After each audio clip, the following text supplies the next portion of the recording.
Hello everybody and welcome to Straight Out of Context. This is Barbara Ann, your host, and welcome to my channel.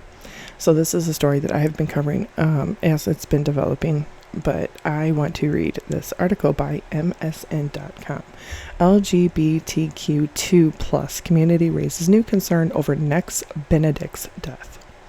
Tulsa, Oklahoma, a queer and native communities are questioning the recent ruling of suicide in the death of non-binary teen Nex Benedict and the decision not to press charges against their attackers. The Oklahoma Medical Examiner's Office has ruled the 16-year-old Nex's death a suicide, concluding the death was caused by a lethal combination of two drugs, the antidepressant Prozac and the allergy medicine diphenhydramine, the key ingredient in Benadryl, according to a summary report of the findings. The Owasso Police Department has said no charges are being filed by the Benedict family against the teens who attacked Nex during an altercation in a high school girls' bathroom. Nex, who was of Choctaw descent, hopefully I'm saying that correctly, was conscious and talking after the February 7th altercation, but was found unconscious the next day at home and died later at hospital. The U.S. Department of Education has launched an investigation into the bullying, and the Benedict family is performing its own private investigation.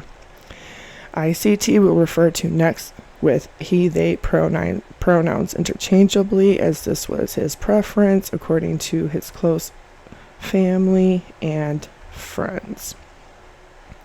Nex's mother, Sue Benedict, said the teen had been bullied over identity for more than a year and was using the girls' bathroom because of an Oklahoma law that requires trans students to use the bathroom for the gender they were assigned at birth. Most LGBTQ2 plus leaders indicate they believe Nex died as a result of bullying at the school, whether by suicide or from the assault in which their head was slammed repeatedly against the door. I do feel like suicide is a definite possibility, but regardless if it was caused by the fight or suicide, Nex died from bullying, period, said Olivia Carter, administrative coordinator for Oklahomans for Equality, who graduated from Nex's high school class in 1996.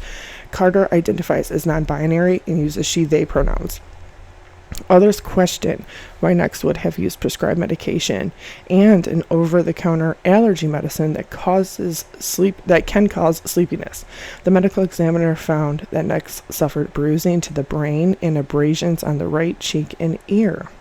A report from the Tulsa County District Attorney's Office, however, found notes with self-destructive language in Nex's room.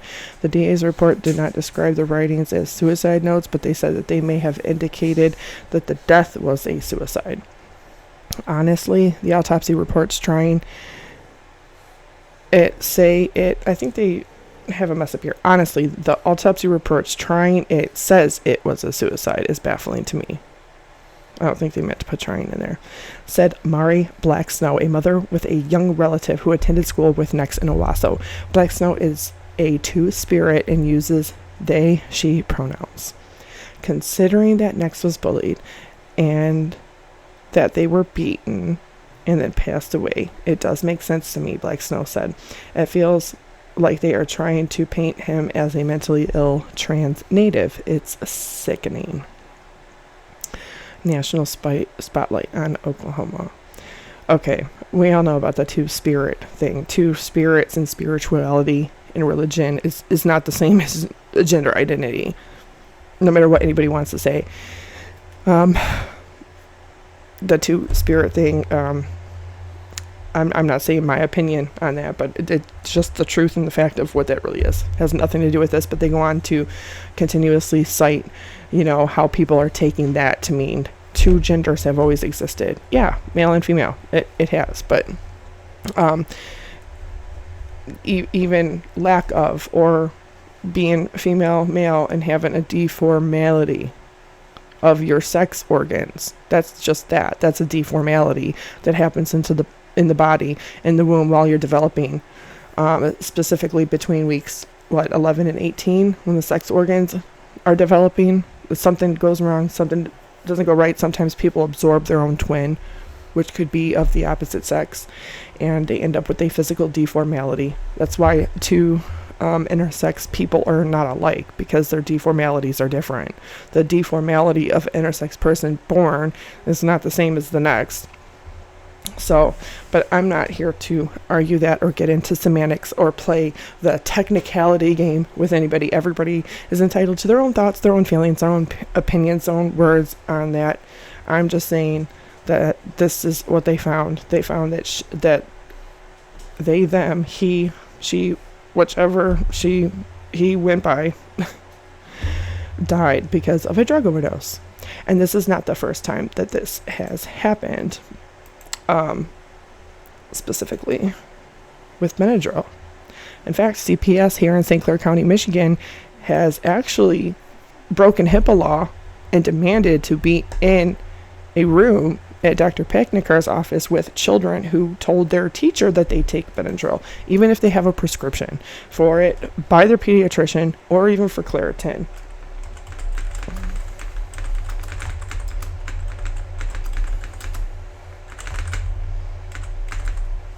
I don't know if I spelled that right.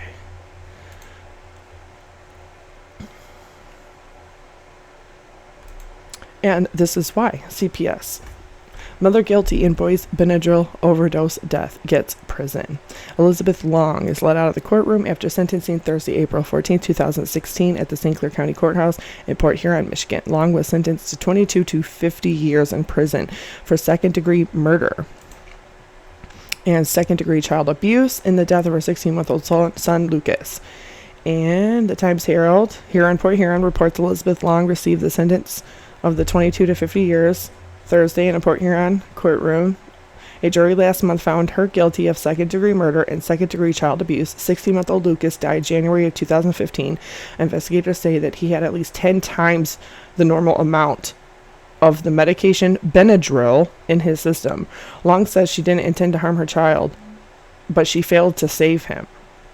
She had testified that she gave him a teaspoon of Benadryl and a chewable Motrin the day that he died. Prosecutors say that Lucas's death was avoidable and unnecessary because children are not supposed to be getting an adult 25 milligram dose of Benadryl.